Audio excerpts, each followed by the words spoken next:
everyone. Welcome back to the North Dakota Teaching Podcast. I'm so excited to have you listening today. If you're a first-year teacher, grab the 10 teacher tips down below to help you get started and give you a couple new tips and tricks to use in your classroom today. If not, we'll see you inside today's episode. Welcome to the North Dakota Teaching Podcast. Whether you're a first-year teacher, veteran teacher, or just a mom trying to gain some new insights, you are right where you are meant to be. Kayla Durkin, founder of the Blossoming Teacher course, is passionate about helping new teachers blossom into the teacher they were born to be. Kayla wants to help inspire teachers to be their best self, whether that means sharing about personal or professional development, self-care, or the latest and most effective teaching strategies. Through this podcast, you will hear from real teachers sharing their stories about teaching, all with one main goal in mind: to be able to make an impact and help other teachers blossom. And with that, here is your host, Kayla Durkin. Hey guys, welcome back. Today we are going to be interviewing someone named Kayla. So we have the same name, which is super fun. Kayla is a first-year teacher and she has so many great things to share with you. A few things about Kayla is that she's teaching first grade right now and she loves to travel. Oh, and a side note, teaching wasn't her original career idea. I'm so excited for you to get to know her. So without further ado, here is Kayla Barnes. Hi, I'm so happy to be here. Hey, Kayla, I'm so glad you're here too. Why don't you start by telling us a little bit about yourself? So my name's Kayla. I'm a first grade teacher, first year teacher. I live in St. Louis, born and raised. So far it's been a little crazy first year teaching, but so far it's going as smoothly as can be. That's awesome. That's so good to hear. So I know you're currently in the classroom. Have you always been in the classroom since the beginning, or why don't you tell us a little bit about that? Yeah, so our school gave parents the option whether or not they want it to be in person or virtual. So I am in person. I'm always in person 5 days a week, normal school days. I have a co-teacher who is teaching virtual. She has 15 students, I have 10 students, and we try to collaborate as much as possible, which is definitely new. I think it's really cool though. It gives students a little bit different learning opportunities, different ways to collaborate.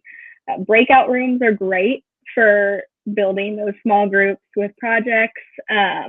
But so far, we've been doing great. Trying to social distance first graders is a little difficult, but other than that, it's been great. Oh, for sure. I'm so sure it's hard to keep those kids apart. But having only 10 of them in the room at one time, is that like a dream or what? Oh my gosh, it's so nice. I can get through so many things. We can do so many more things. Since it's been so nice in St. Louis, we've been going outside a lot to do centers or to do different projects.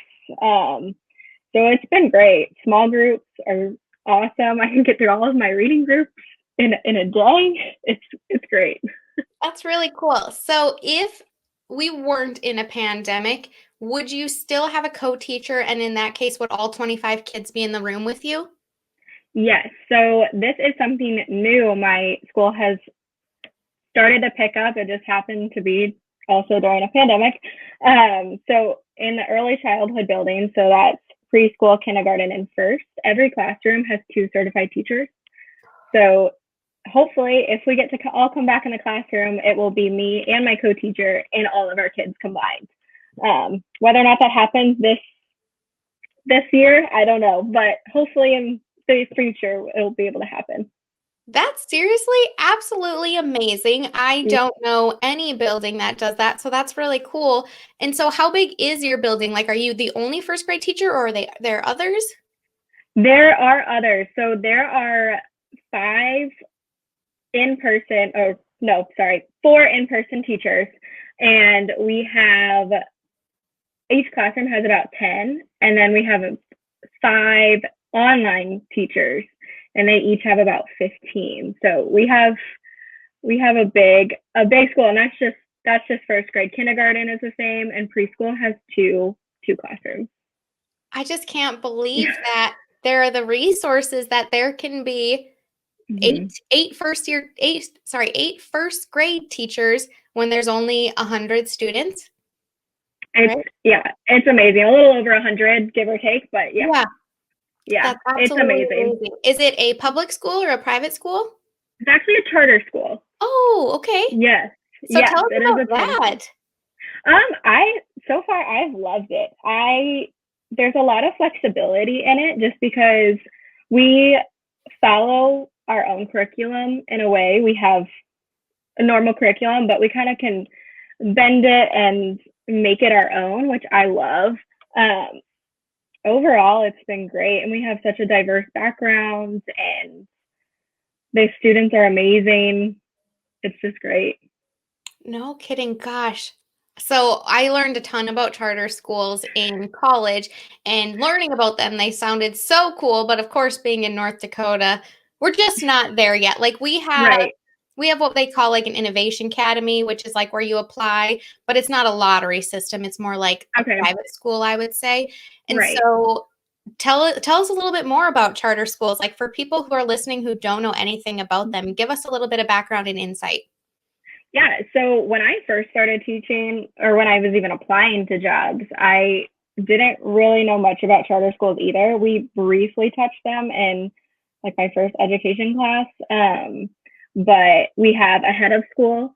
And then within the head of school, we have principals. So we have the elementary school principal, we have a middle school principal. And so my school goes from preschool to eighth grade. Oh, Um, and we have three different buildings. So we have the early childhood building, which is preschool through first. And then we have the elementary building, which is 2 through 5. And then we have the middle school building, which is 6 through 8.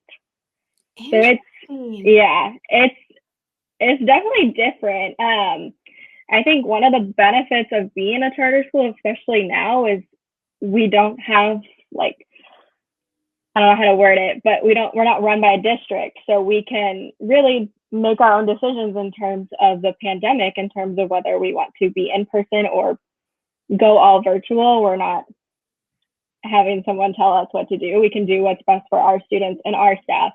And so far, the administration has been amazing. Everyone has been very safe. And for a pandemic, we're doing very well. Oh, that's so good to hear. I'm Mhm. glad to hear that. So, okay, sounds awesome. Is your charter school also with the lottery system? Yes, yes, it is a lottery system, and you can apply whatever grade you want to come in. You can apply. If you have siblings, your chances of getting into the school are higher. Okay. But it depends on the area. Like I have two new students in my class that are new to the school. The rest of the students have been there since either preschool or kindergarten. Oh, that's so Mhm. neat. Thank you for sharing a little Yeah, bit of about course, that. We haven't had of anyone course. from charter school on yet, so really, really cool. So, I did mention in the intro that you actually weren't going to go into education. So, tell us your background on that. Yes. So when I was touring colleges, I went through a couple different phases. I originally looked at nursing school, but science is not my strong suit. So then I originally decided to go in and major in accounting. I was accounting my freshman year, and I took a couple accounting classes, and that was just not my thing. I said in the document I sent you that I went in for the money, just because like it's known that you don't become a teacher to make good money, basically, which is probably not a good reason to go into accounting for the money. But I hated it. It was terrible. I was not good at it. It was boring. So I've always wanted to be a teacher. Like growing up, I would play school with my siblings and do anything like a teacher would do. I thought it was fascinating. And so I took a class. I had some friends that were education majors as well, and I loved it. I loved everything about it. And I fell in love with it. So I decided to change my major, and totally okay to change major. Everything will work out. It is okay. And it's paid off. I can't imagine doing anything else. Ah, I'm glad to hear that. I'm glad to hear that you were willing to take a risk and willing to go off the Mhm. path that you thought maybe was your original plan. So I'm For glad you sure. made that change. And so now that you Yeah. are a teacher, I know you've only been teaching for a couple months now, but what's been Mhm. your favorite part? I think just getting to know my kids. Like, there's only 10 of them, so as opposed to 25, I know them really well, and we're only a couple of months in, and just seeing their faces every morning, it just makes me excited to go to school, go to my job. I love everything about it. I like that one thing I loved doing in the beginning of the year was decorating my classroom and getting all my supplies together, and it's just fun. I like getting to be creative in that sense because I'm not a super creative person, but teaching is something that allows me to be creative and kind of just think outside the box and try different things. Absolutely. It's such a creative outlet too when you are decorating your classroom, and especially when you get the keys to your room for the first time, or most rooms, I'll say. A lot of rooms you walk in and you're like, oh no, what am I going to do with this space? And Right? then you start decorating and you see it come to life. So that's For awesome. sure. For Okay. sure. Yeah. Oh, sorry. What were you going to say? No, you're good. No, you're good. I felt the same thing when I walked in. There was just so many things I wanted to do with it and so many ideas and trying to get it all done. It's just one thing at a time. Yeah, definitely. And that's something you mentioned too, is that you have a hard time doing one thing at a time. We'll talk about that, but I want to know, do you have any like classroom management strategies that you've been using, or behavior systems that have been working for your kids? So in terms of time management, my kids love timers. That they know that when the timer runs out, it is time to clean up and transition to something else. I just use the timers on YouTube, and they usually have like fun music behind it and stuff like that, and they love it. But I don't really have a clip chart or anything like that. One thing that we do is a secret student. So at the end of the day, we all know we do a little drum roll and I announce a secret student, and that is someone who followed directions throughout the day, was a good friend, was being kind, followed directions, got all their work done, and that is sort of a motivator. And they're always super excited whenever they get it. And we practice clapping for other people because it is important to be happy for our friends that did well. And I try to make sure everyone gets a turn at least once, and it works very well. Overall, my kids are amazing and they're great. I couldn't have asked for a better first year class. Oh, that's so awesome. I will put a shameless plugging for just a second. If any of you are wondering what little secret student awards look like, I do have them in my Teachers Pay Teacher store for only $1. So you can head there. Don't feel like you're missing out. But secret students are seriously so fun. It lets the kids feel like they're doing the right thing, but it also holds them accountable, because sometimes, I'm not sure if Right. you've had to, but you might get to the end of the day and you might be like, you know Mm-hmm. what? Our secret student wasn't shining today. Right. For sure.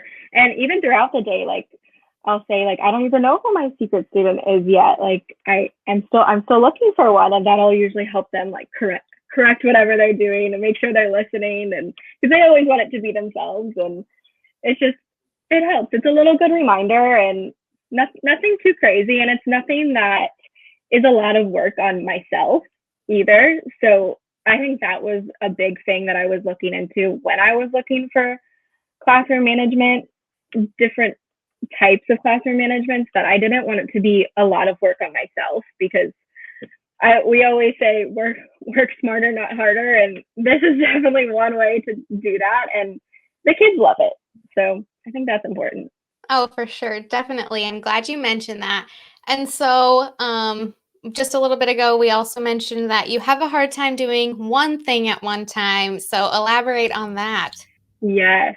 So a planner is your best friend. Definitely have a planner. And I have a daily one. So I have one page for each day. And I try to spread out my to-do list among different days. Um, and it's okay if I don't get it done. I always have to tell myself that, like, if I don't get this one thing printed or if I don't get this one thing copied, like, it's okay. It will get done. But sometimes, especially in the beginning of the year when I was just getting into my routines and getting into all of my responsibilities that I needed to keep track of, it was a little overwhelming. And I was just like, I need to get it done, and I need to get it done today. Like, when I have all year to basically get it done. Like, so I just do one thing at a time, and I try to finish that one thing, because I tend to start everything on my to-do list and then I don't finish any of them, and then it's just not productive. So I just try to focus on one thing, do really good at that thing. And if it's done, great. And if I have time left, I'll move on. But if not, it's okay. I try not to bring work home either, That's because awesome. that is something that I've always been told, that leave work at work and home at home. So I've been trying my best to do that. That doesn't always happen, but I've been trying my best. I think setting those boundaries is amazing. And when you set them during your first year of teaching, you're only going to get better at them. Of course, we know it's hard. Of course, there are always going to be things where, oh, I want to do this really fun activity tomorrow, so I need to prep that. Like, yes, you might have to stay a little bit longer to do things Right. like that. But when you set that boundary and when you say, hey, you know what? I have a life outside of this building too, because you should. Right. Yes, For being a sure. teacher is super important, but you need to have you time too. Right. Oh, for sure. For sure. I think that's one of the things that I always tell myself. Like, sometimes, especially early in the year, and even now, like, it's hard for me to leave because I have stuff left on my to-do list. So I have to almost like make myself leave. And even if that's leaving your laptop at school, like, sometimes I do that just because I I won't get off of it. And it's hard, but I don't want to burn out, and I want to still love my job at the end of my first year of teaching. And it's just all about balance. And I think that's very, very important for first year teachers, especially. I'm so glad you said that. It is. It truly is about balance and it's hard, but when you leave your teacher bag at school, when you leave the stuff at school, yes, you might be at home and you might be thinking, "Oh, I could have been doing this," but you can't because it's not there and you need that Right. too.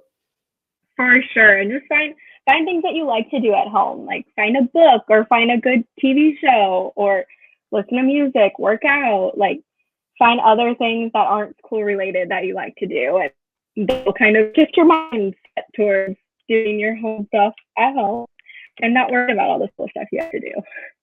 Yes, definitely. So, speaking of the things that are sometimes on your to-do list, I know you mentioned that your school is really trying to get into project-based learning, right? Yes, yes, they are.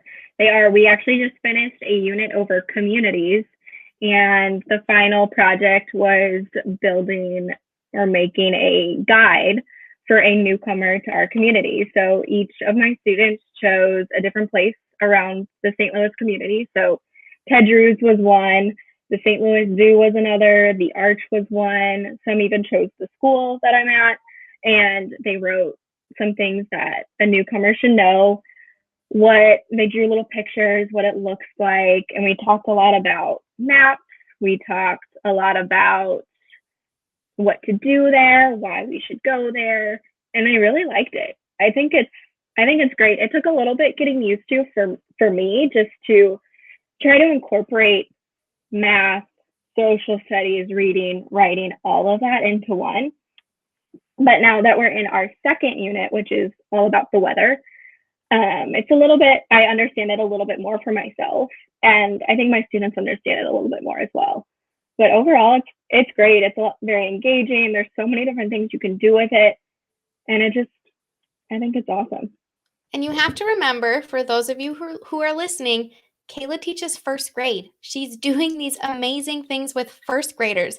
When you set expectations, students will rise to meet them. Like, I'm sure in the beginning it was, I mean, they want to do everything. They're first graders, they're busy, but I'm sure it For was sure. hard to kind of get them to do all the things you needed them to do. Right. For sure. We had to take it step by step. Like, we had to do all of our writing. Then we had to and we got rough drafts too. So we did even more than one draft of our guide. And it takes time. Like, it took us, we did this since the beginning of the year, starting in August, and we just finished in mid-October. So it's supposed to take time, and it's supposed to show them the writing process. And some of my students, writing is not their strong suit, but this helps them build those writing skills, practice those letter formations, and everything. I was amazed at what they came up with. And we even did research together, and just the things that they were curious about, like, just blew my mind. If you give them a task, they will achieve, if not overachieve, what you expect. That's so cool. I'm so glad that you're doing that with your students. And so, if anyone's listening and they're thinking, that sounds amazing, how can I do it with mine? Do you have any ideas of what a good starting point is if someone's never even really heard of project-based learning? Yeah, so we use a lot of our lessons and kind of expand from PBL Works. That's our main homepage. Rain or shine is the weather unit that we're doing. And they kind of give you a rough outline. It's free for the rough outline.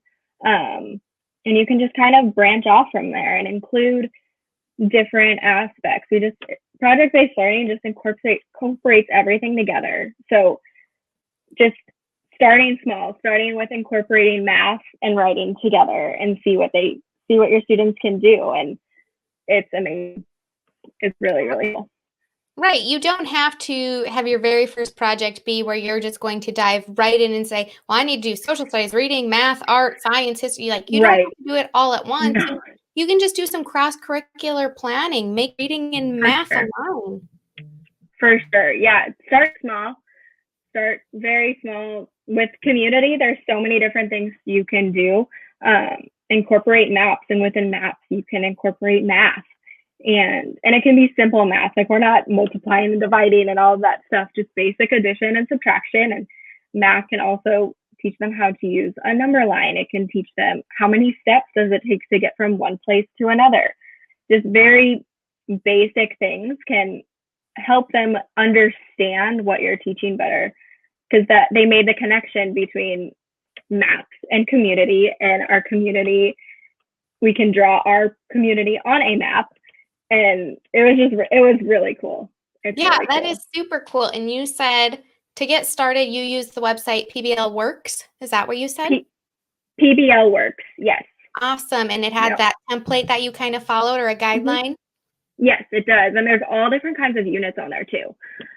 So there's a million different things, and across different grade levels too. Super cool. Thank you so Yeah, much for sharing that. of So course. I know we're already getting close on time, and it feels like we just got on here, I but know. to kind of wrap things up, I know you've already shared some really great tips, but do you have any like final thoughts you would like to leave with any first year teachers or student teachers who are listening and aspiring to be a teacher? Yeah, it's okay to get overwhelmed. My first couple of weeks, I was very overwhelmed. Just take it day by day. I think the best thing you can do in your classroom is to build relationships with your students, because that's why you're there. You're there for your students. Yes, curriculum is important and it needs to be included, but in order to teach, your students need to be able to respect you, and vice versa. And if they don't respect you, they won't learn from you. So we, in the first couple weeks, we take the 2 weeks to really build relationships with our students. See how they learn. Are they a visual learner? Are they a kinesthetic learner? How do our students learn best? And also, we pointed this out a couple months ago at school. And what is their love language? Like, how do your students receive and give love? Because that will show you so much about your students. And the more I've been observing, the more I've noticed it. And you don't need to ask them, like, what is your love language? Just by observing them. Watch your students. How do they interact with each other? How do they interact with you? Can tell you a lot. And I think it's very important. I think that's really powerful. I know we do love languages with a lot of our relationships, especially when you think of Mm-hmm. like your spouses and stuff like that. Right, But I for don't sure. know if there's a lot of teachers who incorporate that into the classroom. And I love how you Yeah. said you don't need to ask them, you just need to Mm-hmm. observe them. You need to pay Right. attention to those little fine details. For sure, 100%. And like, I never really thought about it with my students either, but it it can tell you a lot about them, and it helps you build that relationship too if you're showing them love the way they want to receive it. Oh, Kayla, I absolutely love that. I think anyone who is listening today is 100% going to leave here thinking, okay, I need to go on the PBL Works website. I need to make sure that I'm looking up this and that. Oh, what about secret students? Like, you gave so much knowledge in our short, well, it's already been 25 minutes, which is crazy. So I think You did a phenomenal job today. Everyone who is listening, I know they're blessed to have got to hear you speak. So thank you so much for being on the Of podcast course. today. I seriously think there's going to be a lot of teachers who are leaving with just great information to start or implement or to think about if they haven't became a teacher yet. That's awesome. I'm happy to help. We gotta be a team here. Gotta work together. 100%. So if there's anyone listening who wants to check you out, wants to get to know you, wants to ask questions, how can they find you online? So my teacher Instagram is Growing Through Learning, all lowercase, no spaces. Perfect. So if you want to find Kayla, look up Growing Through Learning, and you'll be able to add her as a friend and get to know her a little bit more and even get a peek at all of her really cool travel adventures that she's been on too. Yes, for sure, for sure. All right. Well, thank you so much for being on here today, Kayla. It was seriously a pleasure. Yes, thank you so much for having me. It was so much fun. Okay, bye. Bye. Thank you so much for listening to this episode of the North Dakota Teaching Podcast. If you're enjoying the show, please feel free to rate, subscribe, and leave a review wherever you listen to your podcasts. We really appreciate that effort. Be sure to tune in to the next episode for more teaching tips to make an impact. Until next time.